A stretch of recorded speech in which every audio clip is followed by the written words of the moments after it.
Can I welcome you to the keynote management papers?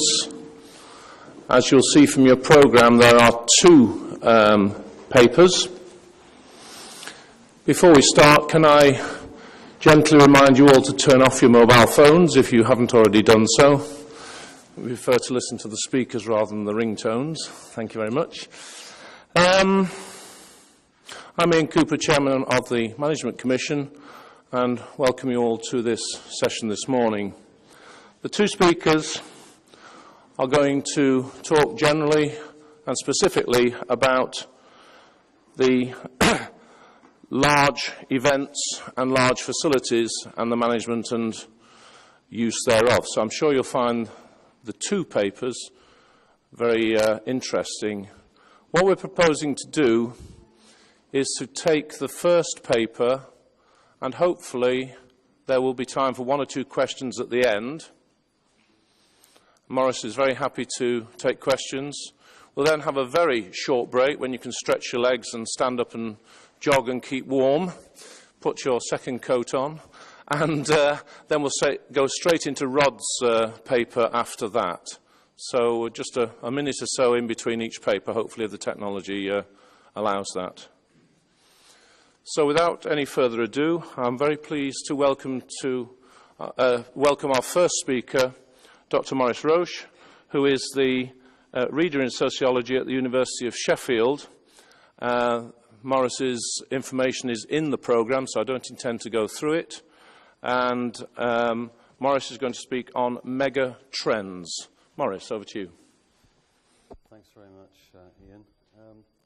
Thanks also to Tony Veal and Ian Henry and the other members of the organising group for the invitation to speak to you today. Can you hear me with this? This is, I hope my voice is reaching to the back. This is about as high-tech as it gets from me. From now on in, we're into low-tech OHPs and stuff.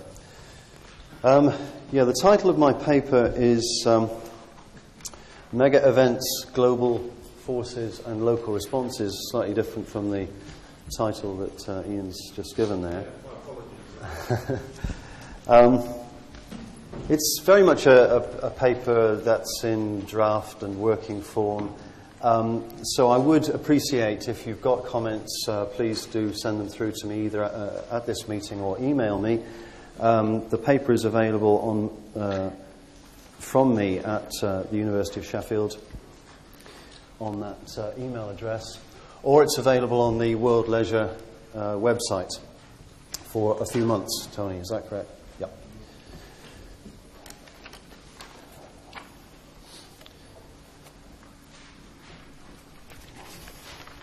Okay, what I want to do in the paper is just reflect. It's not very, I'm not sure it fits hugely well in a session that's about management.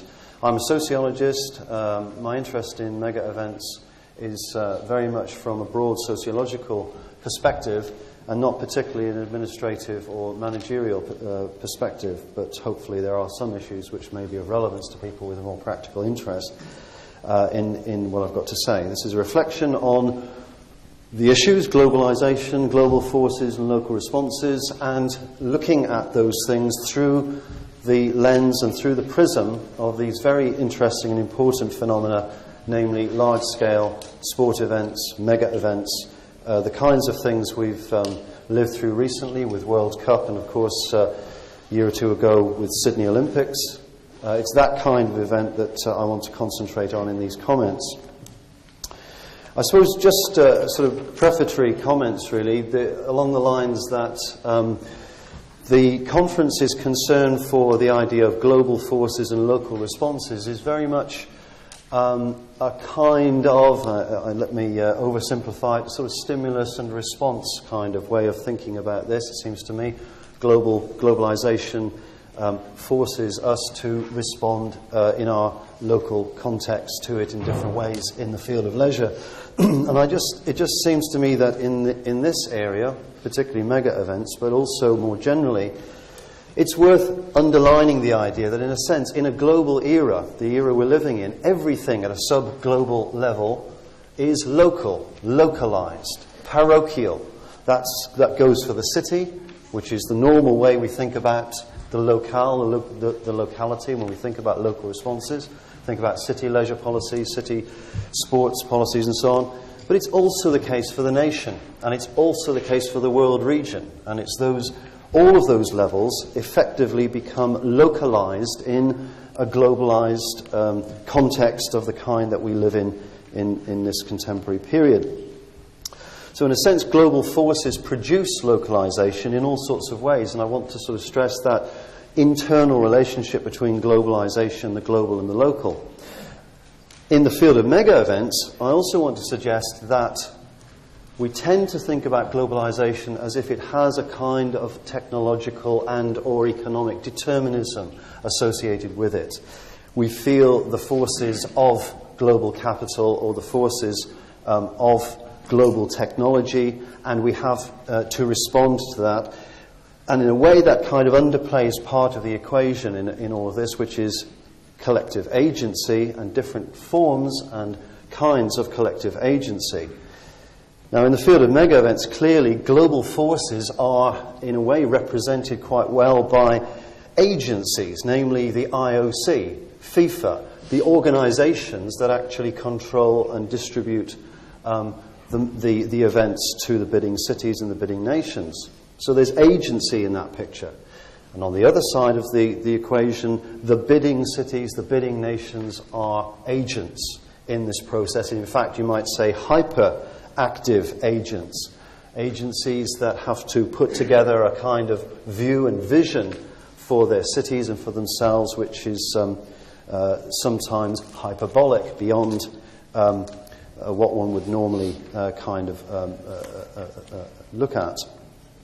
So I just want to stress that idea of the interdependence and interconnection between globalization and the local, and also the idea of agency, and that between the global and the local there are interactions going on which we need to register and understand and take account of. Okay, my interest in mega events originally arose through my involvement in the mid-80s with the World Student Games project in Sheffield, World Student Games 1991, which was undertaken in 1986, and for 2 or 3 years I was involved with the people who were setting up and orchestrating that event, and that gave me a kind of an insight into some of the problems that administrators and managers and so on face. But as I say, I'm looking at this very much from the point of view of being a sociologist. It struck me at that time that people involved in setting up mega events really didn't have an awful lot of information, analysis to go on. And in a way, the work that I've subsequently tried to do has been to try to fill these very large gaps, it seems to me, in this whole area. The book that I wrote in the year 2000 on mega events and modernity was the kind of thing that it would have been really useful to have had available in Sheffield in 1986, 14 years before. So that's part of the background to this paper. Also, the book, I just want to say a word or two about that and the kind of analysis that I went through. It provides a context for this discussion in the paper. In this book, Mega Events and Modernity, I try to look at Olympic Games and World's Fairs in a historical context, try to show the importance that they have always had from the late 19th century through to the contemporary period. A sense of continuity in all of this. A sense that now we are inheritors still of the early modernity, the first great wave of cultural innovation and invention in the late 19th century, which gave us a whole set of things, nation-building projects, but also these great events, World's Fairs and Olympic Games and major sport events. Try to take that through in part of the book, and in the second part of the book I try and look at contemporary aspects, city-level issues, media issues in relation to Olympics, and the Olympics as an actor in global society, for good or ill. An interesting actor currently, in the last few years at least, with the concept of proposing the concept of an Olympic truce, for instance. As little global governance as there is in this world of ours, think of 9/11, think of Bali and so on, anything that contributes to this context I would have thought could be helpful, and even this this idea of an Olympic truce. A truce while the Olympics is on is a kind of an intriguing one to pursue in terms of global governance. I'll look at that in that chapter. Conclude with some sense of the significance of these things, of these mega events for us in our period, the sense in which they structure time, they provide some kind of a social function for us in the evolving level of global culture and society. Okay, so that's the background to the paper, and the paper draws from some of those chapters, and that's the structure of it, and I'll talk about some parts of that, not by any means all of it. An introductory section where I talk about the concepts of mega events, globalization, and so on. Second section there where I look at one form of localization, or as I'm calling it, glocalization. Apologies for the awkward and ugly neologism, but it seems to make sense to me at least. And also in section 3 there, the relevance of world regions in terms of another form of structure below the global level, but which is nonetheless important to understand in terms of the development of sport culture currently. Conclusion, and also two appendices in the version of the paper which you'll be able to get from me or from the website, in which I try to look at a case, two interesting cases, a case relating to the urban localization aspects, Barcelona 92 Olympics, and the case of the European Union as an example of world regional developments. And you might say, well, why these cases? I think arguably because Barcelona really, you could say, set the mark in some respects for the achievement of a tremendous amount of aims and objectives that the city and the city groups had in relation to the games. The games worked for them. They're an interesting case, therefore, of agency from the local city level. And Europe, simply because the European Union is the leading example of world regional organisation currently, and it seems to me likely to be treated as, in the next 10, 20 or more years, as some kind of a model for other world regions. And that's a speculation on my part, but it seems that that's what I would like to suggest. Okay, so that's the material that we're looking at, and I'll talk a little bit about section 1 and section 2 and then move to a conclusion. The conclusion will try to suggest that there are issues of policy and also of research agendas which arise from taking these kinds of phenomena seriously. Okay, if we look at mega events, what are they? In some ways, I think the whole field really is underdeveloped in terms of analysis and exploration. I mean, in my book, I really only looked at the very biggest kinds of events. There's a whole tip of the iceberg, and below that tip of the iceberg, there are a whole set of world, regional level and other kinds of events which I didn't discuss in the book and which seems to me are not well mapped out and well understood. But one way of talking about what they are, these kinds of things, is obviously their extraordinary character, their charismatic character. They stand apart from the normal national, civic, cultural routines and calendars. They are extraordinary in that sense, but they are also extraordinary in the sense of the scale of the market that they're addressing, the interest, the public interest, and the level of media interest that they're also addressing and expecting. And in a way, in the story that I tell in the Mega Events book is of a kind of a shift of priorities between what used to be the preeminent popular cultural world events, namely the World's Fairs, towards the sport events in the late 20th century, almost entirely due to the effect on them of television.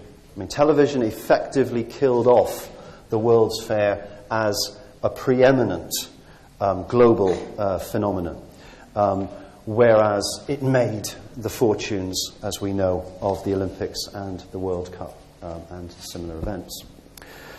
So these are the sorts of some of the parameters and aspects of these phenomena. I just wanted to say something about globalization, the relevance of globalization for sport and for sport mega events, and why mega events might be of interest. It is intriguing to me that actually if you go through the literature on theories of globalization, theories of global analysis, what is this thing we call globalization, you very rarely come across discussions of sport. We are interested, from the point of view of sport studies and leisure studies, in the global. Evidence of that at this conference, and of course in many other contexts. We're interested in them. They don't seem to be too interested in us. I mean, globalization analysis has these blind spots, including, interestingly, even things like the analysis of global media, where you would have thought that the mediatization of sport would have been central to their agenda. It seems to be significant sets of blind spots going on, so we at least need more of a dialogue going on with globalization analysis and theory. Why should these things be of some significance to globalization analysis, sport mega events? 3 things I've indicated there. 1, the concept of global village. 2, the idea of global history marking. And 3, the idea of global cultural organization and governance. Global village, well, concept was generated originally in 1960. Marshall McLuhan, media guru at that time. Completely incorrect, as it turns out, at that time, 1960, when he first came up with the concept that television was going to create a context in which somehow we could all get together around the world in a global village. But technology moves on, time moves on, and certainly you would want to say that the great events, the World Cup, the Olympic Games, with the hundreds of millions, let's say the billions, 1 or 2 billions, watching that simultaneous presence and participation, effectively, the kind of couch potato participation in the global village. Couch potato Olympians like myself, you know, been at it since 1960, watching the Rome Olympics and so on. An important way of, in a sense, people sharing around the world in one common event. Now, of course, we can say media analysis suggests that actually the way in which people experience the Olympic Games is differentiated, unequal, and so on. There's a whole set of issues connected with that, yes. But there is at least some kind of preliminary notion there that, yes, there is some possibility that we could say that there's a kind of global village being constructed whenever the Olympics or World Cup is on. And when you think about other global governance structures, like the United Nations and so on, they give their eye teeth for this kind of event, where people care about it. The hundreds of millions care about the event. They want to watch it. They're glued to their televisions. We don't have anything comparable in the other weak areas of the emerging global structures. And as I say, important organizations, which ought to be important to us in our times, like the United Nations, have nothing in comparison with this. Which possibly is one of the reasons why the UN has become fairly warm towards the Olympic movement, at least in the last 5 or 6 years, around the truce issue and around other issues. Okay, so global village, global history, marking, the idea that we mark our history in similar ways and in common ways in terms of winners and losers at World Cups and in terms of important occurrences in Olympic Games. I think an important issue that, because there is a sense in which we talk about space and time being compressed in modernity, and in a way what happens with mega events is the stretching out, the structuring of space and time in these events, which is an important aspect to our sense of ourselves and culture and so on in the contemporary period, it seems to me. Finally, there's the point that actually these things work. There aren't that many organizations at a global level organizing from city to nation to world region to global that actually function, that actually operate in a successful way, that whatever we think about them, we can have our criticisms one way or another, but actually they end up delivering some version of the goods. And in a sense, that's an interesting model for global institution building. So in all of these ways, it seems to me, sport mega events ought to be of great concern for globalization analysis. Unfortunately, they tend, at least so far at least, not to have been taken too seriously, which is a pity.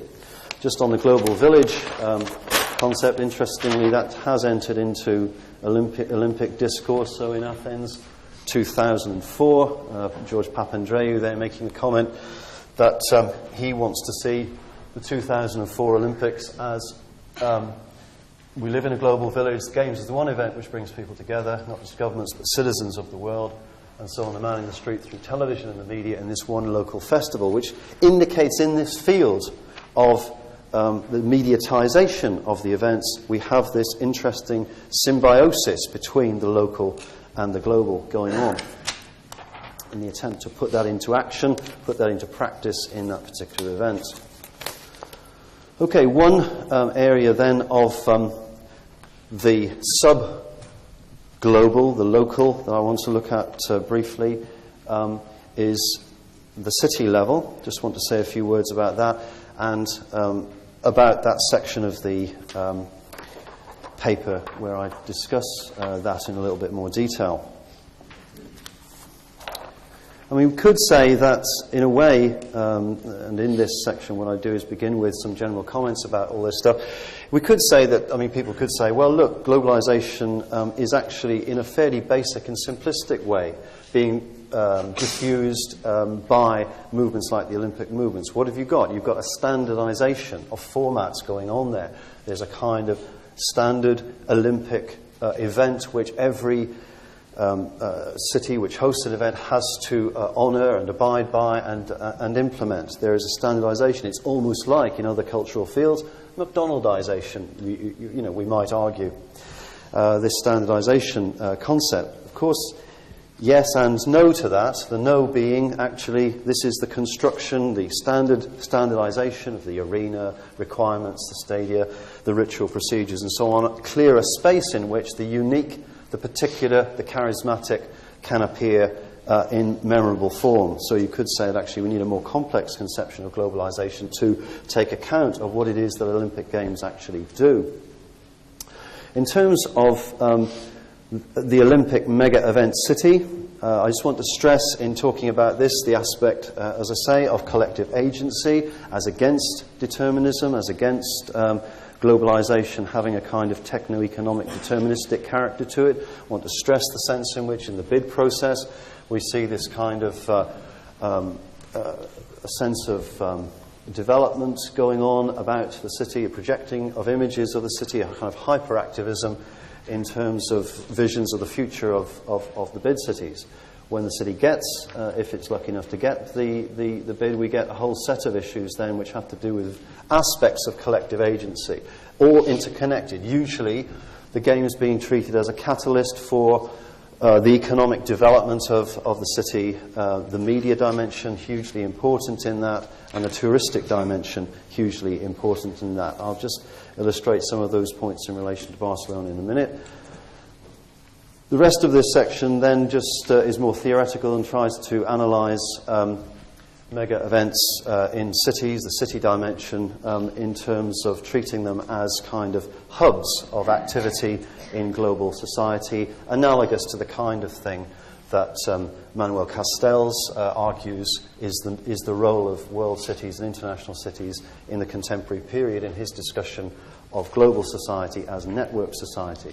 So I'm taking the same idea as he's working with and transposing it to the event city, the temporary, transient mobilization of hubs in this network society that we have at a global level. So that's a theoretical kind of analysis at that point. Let me just come back then briefly to some illustrations of some of the points to do with the event city in relation to Barcelona. And as I say, I think that the mediatization aspect is extremely important. The media city dimension, the sense in which Olympics, I mean, think Sydney was handling 24,000, I think, media personnel. It's a huge number of people to organise and provide the infrastructures for. And what's going on there is the provision of a platform between the local to the global. The projection of the event to a global audience. Major investments in infrastructure therefore needed in order to sustain this kind of operation. In the Barcelona case, 2 major investments in telecommunications structures, the Calatrava Tower up on the Olympic Hill, and the Collserola Tower up in the mountains at the back, overlooking Barcelona. And I think what's interesting and intriguing about both of these structures is the sense in which the Barcelona organisers required that there be an aesthetic dimension to these things, required that there be interesting, internationally recognised architects and engineers and so on to construct these things. Why? Not just for their telecommunications functionality, but also because of their touristic significance, the way in which they mark the city as a distinctive place. So I think that's a relevant point to bring out, the way in which in Barcelona they managed to integrate in a strategic way these complex dimensions, these developmental dimensions, the media dimensions and the touristic dimensions in one package in relation to this event. Just put up an overview of the city to indicate roughly where all that stuff's happening. Collserola Tower up in the hills in the background, and the Calatrava Tower up in the Olympic Hill over to the side here. What that indicates there is the central effort to organise this central area as a touristic area, the harbour development, and to the right here, the Olympic Village as part of that process then. So very, very systematic, well thought through conceptions of post-event usage for the different facilities, including the Olympic Village in this context, which is now used for various purposes to do with business development and to do with tourism. I wanted to sort of underscore that sense in which, one, these are complex entities, these processes, mega events. They have a lot of different dimensions to them, and those cities succeed with them that manage to understand the different dimensions and bring them together into a strategic action plan. The only problem about all of this is, of course, it was hugely expensive. We're talking $8 billion. The IOC typically sees the cost of an Olympic Games these days as between $2 to $3 billion. So in a sense, the Catalan, Spanish government and Barcelona city government were putting in an awful lot more money than that, and arguably, though, they've had positive results on the back of it. Okay, I'll move along to some concluding comments now and skip the section on Europe. As I say, if people do want to contact me about this stuff, please do. So, summary points. Sport mega events seem to me to indicate and require a more complex conception of globalization than is often given. We have simplistic conceptions of determinism in this discourse on globalization. We have simplistic conceptions of standardization, and the kind of globalization that mega events produce is a more complex entity altogether. And it contains a space for the local at various levels, from the urban to the world regional. In terms of policy agendas, I think, although I didn't say too much about this, it seems to me that world regions, while nation states typically have been the context in which policies have been to get mega events have been developed, I think world regions are increasingly important, and that's not least because we've had an inequality of distribution of these great events to North America and to Europe in the past. Africa has never staged one. Asian countries have only recently begun to stage them. So we're going to see more of a continental rotation of these events, which has implications for the likes of the Europeans and North Americans in future, seems to me. And European cities planning to stage mega events need to take good consideration of the evolving governance structures in the European Union world region, it would seem to me. In terms of research, wish list, really, and a wish list which kind of aspires to the sense that, we can go on doing our individual scholarship fine, but in this period of globalization, we do need more organized efforts to address global level phenomena. We need more internationalized efforts. That's not least in the context of media, the mediatization of these great events. We need intercontinental and international teams to try to address the different aspects, the way in which great events are mediatized, transmitted, produced, and received. We've had one effort really at this, which is the Moragas Spa and his team's analysis of the Barcelona Olympics. That was nearly 10 years ago. In a sense, there's an awful lot to be doing, and we're not really doing it yet, and I would want to suggest as strongly as I can, really, that this is necessary. We need to add to our research tools to be able to build into national teams to do this kind of work. These need to be interdisciplinary and not just multidisciplinary, make much more of the strategic connections between economic, political and cultural analysis. And finally, I would suggest they need to be longitudinal. Of course, this is a wish list, but that's what wishes are like. Longitudinal, we need to be looking at the development of these kinds of events over at least a 2-cycle period. Let's say Athens 2004, Beijing 2008. And consider the amount of media technology development by 2008, when for the first time the IOC is going to open up the whole business of having the Olympics on the net, and the development, diffusion of internet access around the world prior to that time. These things need to be tracked. We need to do more than just single case studies, cross-sectional analyses in one event at one time, and start looking at the longitudinal aspects as well as the cross-sectional ones. Okay, I think I'll wind up at that point. Thank you.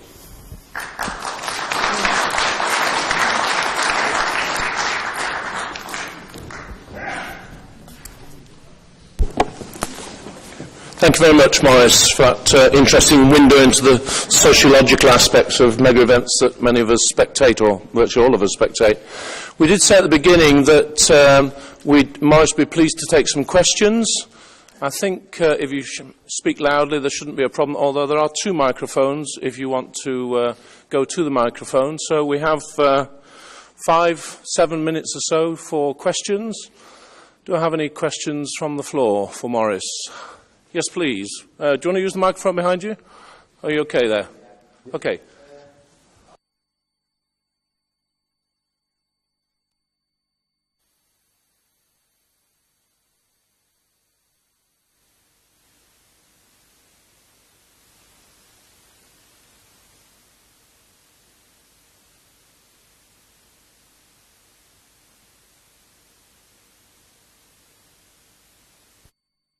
About as being sub-global, okay, the city, the world region and the nation. Now, I didn't talk about the nation because everybody talks about the nation.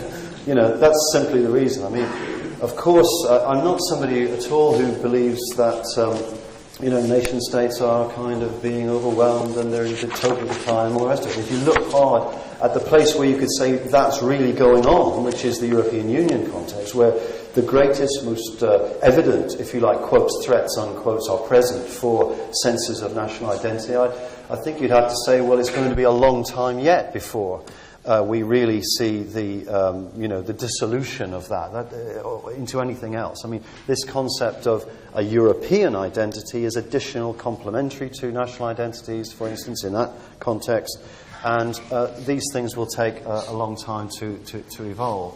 So nations remain significant. I just want to point, though, in the case of the European Union, for instance, to the idea that we've got a kind of regulatory system here which nations had better wake up and understand. And also, I should say, national communities of fans had better wake up and recognise. And in the European case, if you think about football, for instance, we are already seeing not just a kind of business-led, big club-led evolution, perhaps, towards a European level of organisation in football. We're also seeing the fans interested in that kind of thing as well. I mean, if you think of the British press, for instance, even the anti-European British press, the pro-nationalist British press, front page of a tabloid will be anti-European, okay, pro-nationalist. The back page will be about, we want to get into Europe. We, that is to say, the fans and the media speaking on behalf of the fans of Manchester United, Arsenal, whoever it is, whatever the clubs are, or the nations in the European competition, want to be in Europe. So we've got this kind of schizophrenia going on, a political antagonism on the front page and a cultural, very positive message on the back page. That's going to go on for a long time. I mean, so it's not a simple sort of situation, but evidently nation states, national identity is going to go on being important. I think Where we might see some interesting developments, as I say, this is totally speculative, is if we get built into the Olympics and FIFA and these other major organisations some principle of intercontinental rotation of events, then that will have implications for the way in which national Olympic committees and so on operate and how they organise themselves. And it may well be that world regional organisations of Olympic committees become more important than they have been. So that's one possible spin-off of that. Okay. Yes. Decline in the television era, relatively. But I wonder whether you could say a bit more about it, especially given the fact that the World Labour Congress in 2006. I wouldn't disagree with any of that. I think that's absolutely correct. I think they do have still major implications for cities. Seville and Lisbon be cases in point.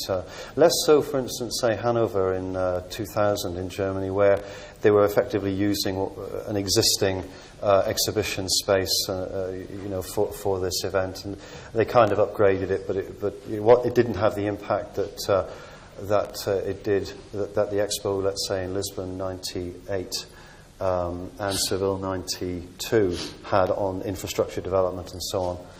I agree with you. I mean, city level still have these big impacts. In terms of visitor numbers, no question, major visitor numbers. We're talking, 20, 30, 40 million visits. These are very large numbers of it. So there's no question. These are still very, very large-scale events. But the thing about them is they simply don't have the kind of reaching out to the international audience that the World's Fairs used to have, when the World's Fairs had no competition. There was no radio. There was no TV. If the general public wanted to know about advances in technology and science, if they wanted to see some of the latest art and so on and so forth, there was only one place to do that and take that message back through the media, through the press media, and through word of mouth and so on.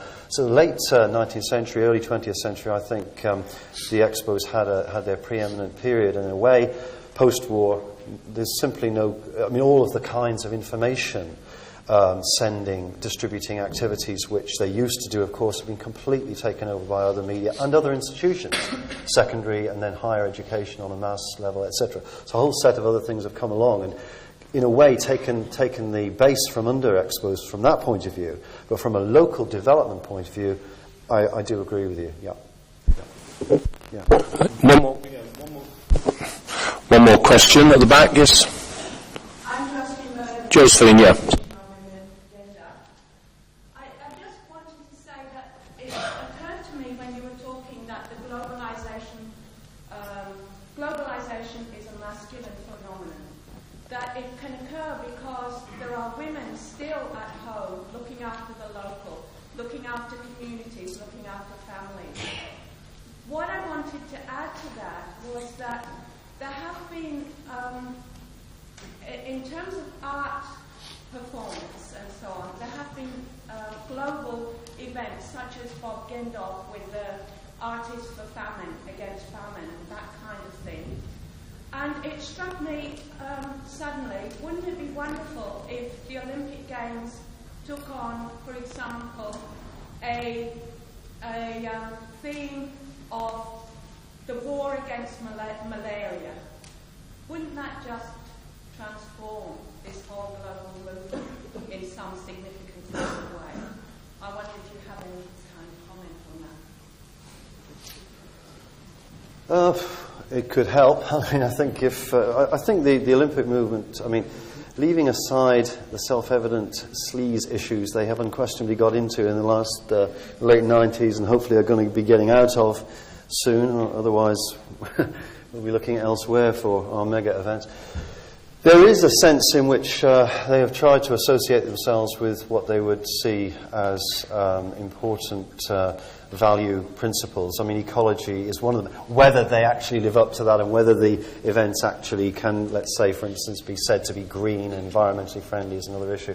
What you're suggesting is that one could use the events to as kind of vehicles to promote further, issues of justice and so on, and I'm inclined to agree with that. I think that's correct. Now, I certainly think the continental rotation idea, namely looking hard at Asia and Africa and so on, and looking hard at the potential for these kinds of events to be staged there and to have a positive effect in those world regions, I think is also part of that kind of scenario. So in principle, I hear what you're saying. I'm not quite sure how it would work out, but I take your point.